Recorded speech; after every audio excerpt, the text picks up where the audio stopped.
All right, welcome to the Jesus Show. I'm your host, Jesus. I've been going live for a while now. Been doing a lot, I've been live to where like it almost feels new. I don't like. I'm like, I haven't gone live in a while. It's been like 3 days or something, but I guess because I used to go live every single day, that even scaling back like to 3 times a week feels like I haven't gone live in a while, and that's probably the junkie in me being like, well, all or nothing, right? Right, guys? Um, so yeah, welcome back. I'm gonna be doing another live on being a narcissist. This is narcissism, being a narcissist part two. All right. So before we get started, you should make a wash. The wash goal for today is $1,200. And we're about 300 of the way there, so I'd love to get the rest of those washes in. And washing is transferring belief from the pain matrix to the pleasure matrix, and a lot of that belief is stored in your money, which is the props up all of the evil parts of the pain matrix. I mean, what aren't the evil parts of the pain matrix? um and yeah, so washing that means that you can basically buy back your soul. Not basically, exactly. It's a way of buying back your soul and getting to participate in the pleasure matrix.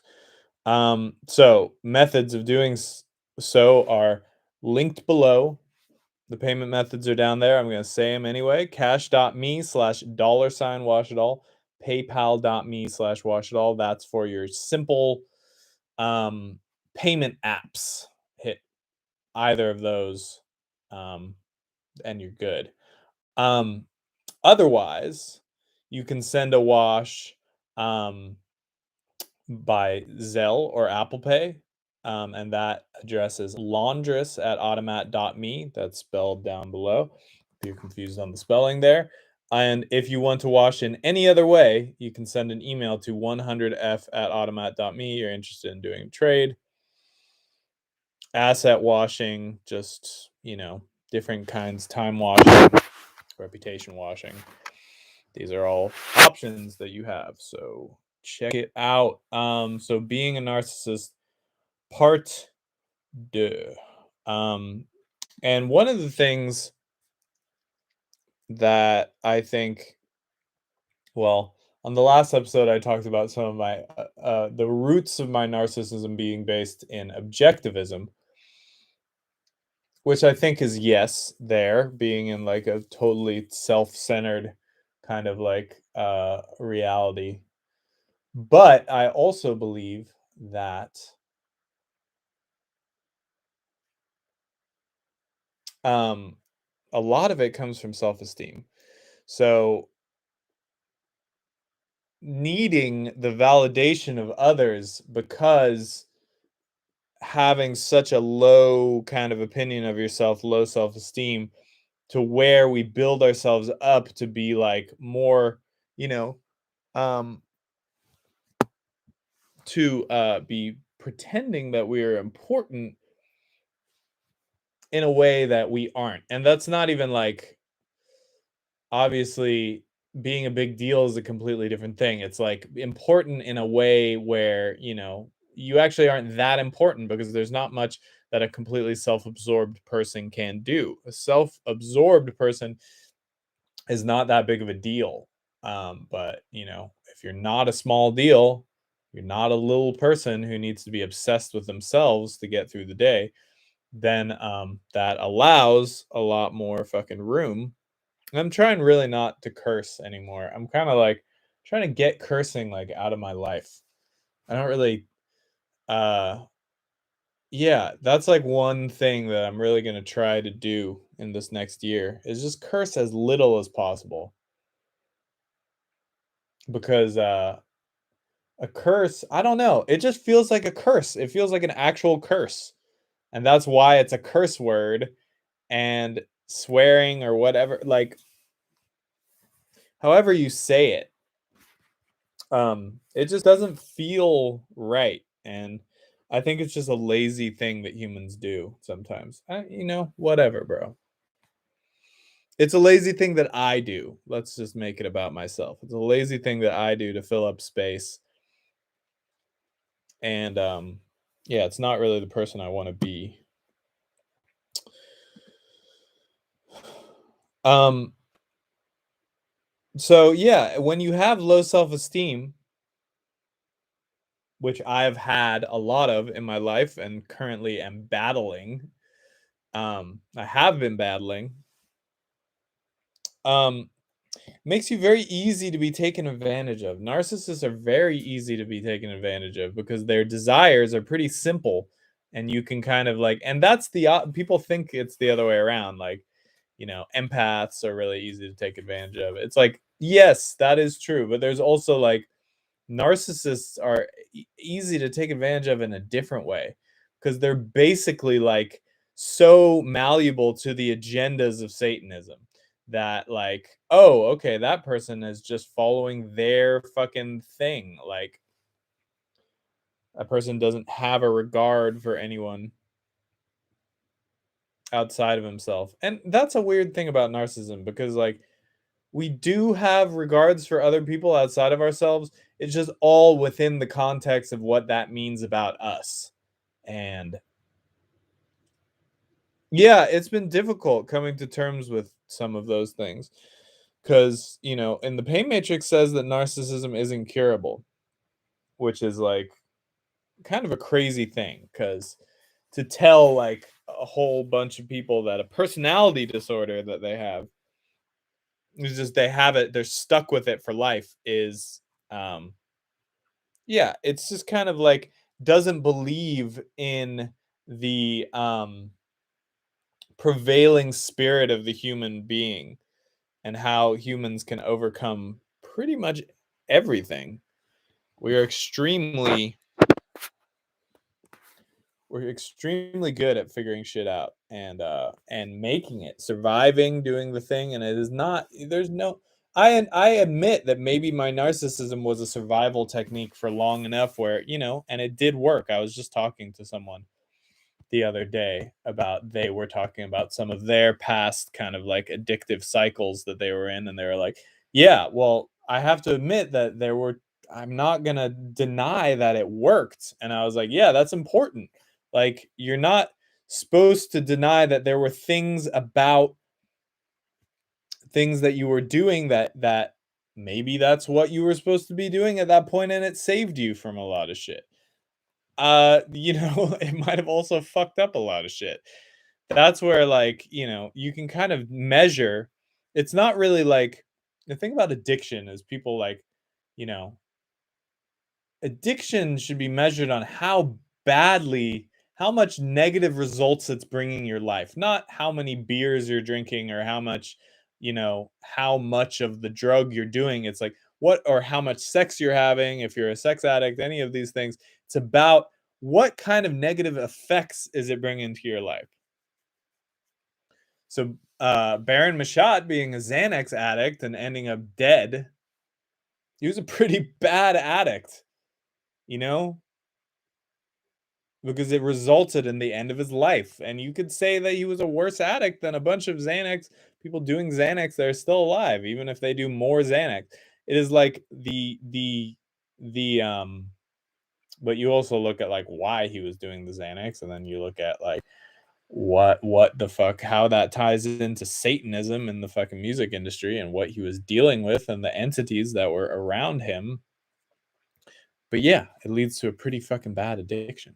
So when you just become addicted to, whether it's addicted to people, addicted to love, addicted to power, you could there's always going to be a stage in figuring that stuff out where you look back on like, okay, well, this worked for me here, and this, there's a mourning process of like, okay, what am I leaving behind that like felt like value to me. Often the more distance you get from the thing, the more you realize it wasn't really value to begin with. But that takes a second, and Just like fucking in my some of my relationships, or like, yeah, I have personal relationships where, there is still like a mourning of like, oh, like that, things used to be so nice, and like, but were they healthy? Were people happy in the relationships? And the narcissist loves to like look back into the past and be like, yeah, but we don't want to face our futures because um yeah, I don't know exactly why, but it's because it's everything in the future is just like we have no fucking we have nothing to flex about things that haven't happened. We can flex on the past, but we can't flex on the future. We can sort of flex on the present.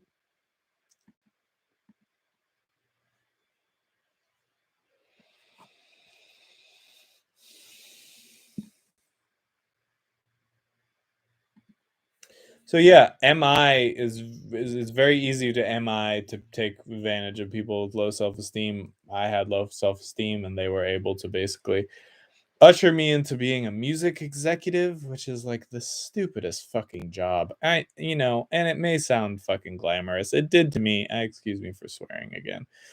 It may sound glamorous, and it did to me at the age that I started doing it, but it is a horrible, dumb profession. You don't get any money. You are paid in barely any clout. You got to work long hours. You got to go to shows. You got to live it all the time. I never took fucking vacations. Excuse me. I never took vacations. I never took, I always made everything a work trip. It was just work, work, work. And I was paid in clout. And the clout was poisoning me, and it was making me do more drugs. And you have to drink and do drugs in order to participate in the industry. That's like, you just have to. That's just part of it.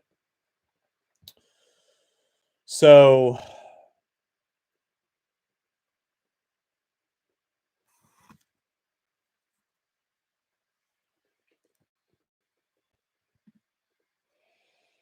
it makes you easy to control though, and it was such a stupid career, but I jumped on it and I was like, "All right." Partially I was like, "I can do something self-made. I'm gonna show my dad that I can fucking do this." And I did it. I rose up fast. I was the youngest person in, you know, my thing, and I was taking meetings with Dean Warham and like fucking excuse me. And just like all of these important artists, Nicholas Jar, like for my generation, for older generations, I met John Zorn. I signed My Bloody Valentine. Um, I signed Burger Records, who ended up getting canceled. Um, I did millions of dollars worth of business for the company that I work for. Millions. And I didn't get paid shit.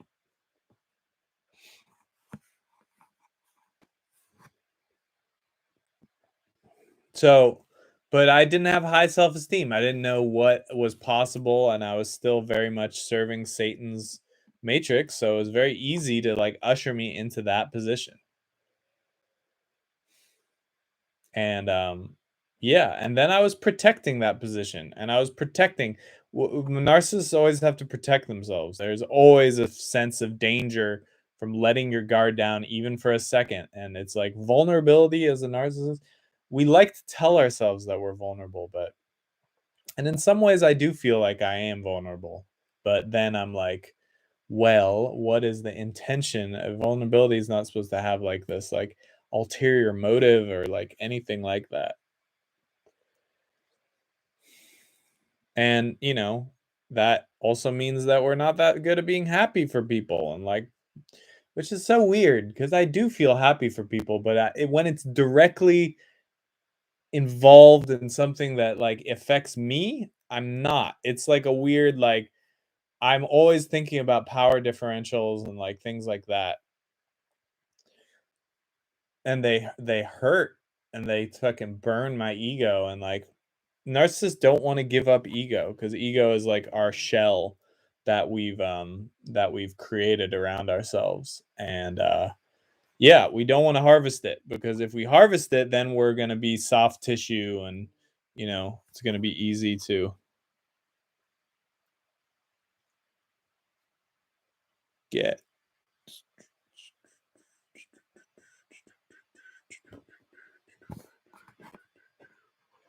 Okay.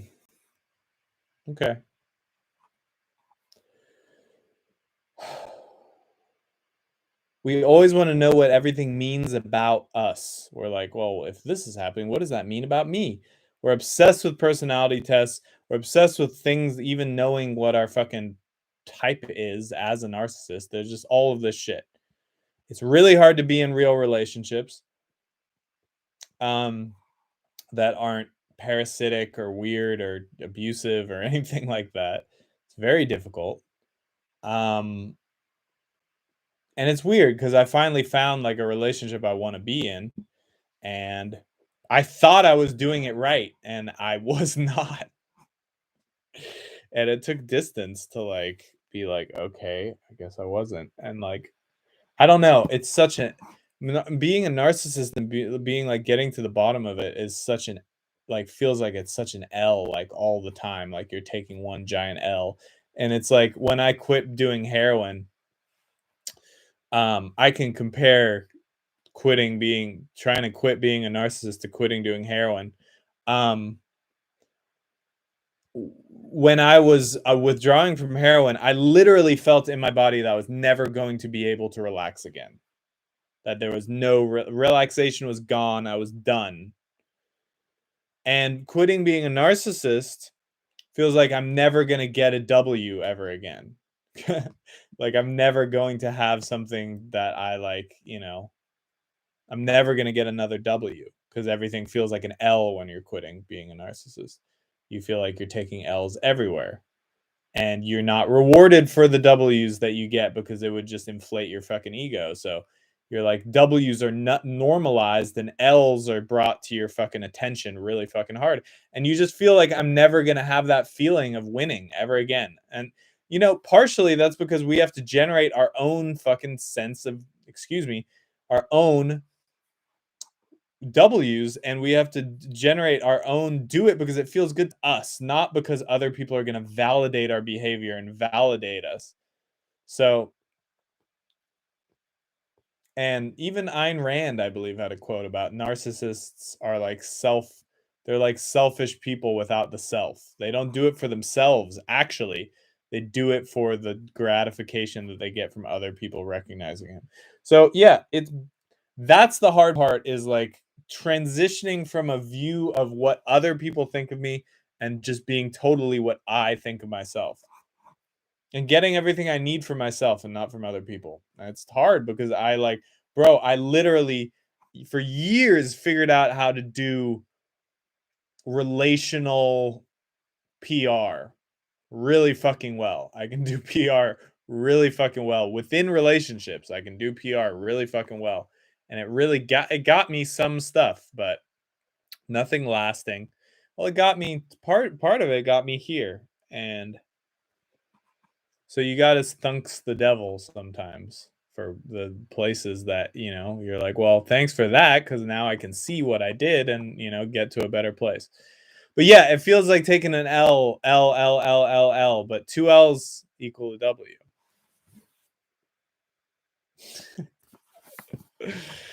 So it's not all that bad. It's not L that bad. And guess what? Guess who's the greatest L ever? The big L in the sky. And not Lucifer. I'm talking about L, E L, L. The great God, the bull God. Your dad, my dad. Anyway, well, that should do it for today. Have a great day. And don't forget to wash. And I'll probably have a part 3 coming later. I'll probably have a part 3 coming to you soon. So yeah, make sure to wash. We're at about 300 out of 1200 today. Let's get it going. Let's get it popping. The links are cash.me/$washdoll, paypal.me/washdoll. All the other links are down there. You can click on them. Tune into my next live. I'm going to be doing a series of interviews soon. Those are going to be really good. I will talk to you later. Appreciate you. And take care. Goodbye.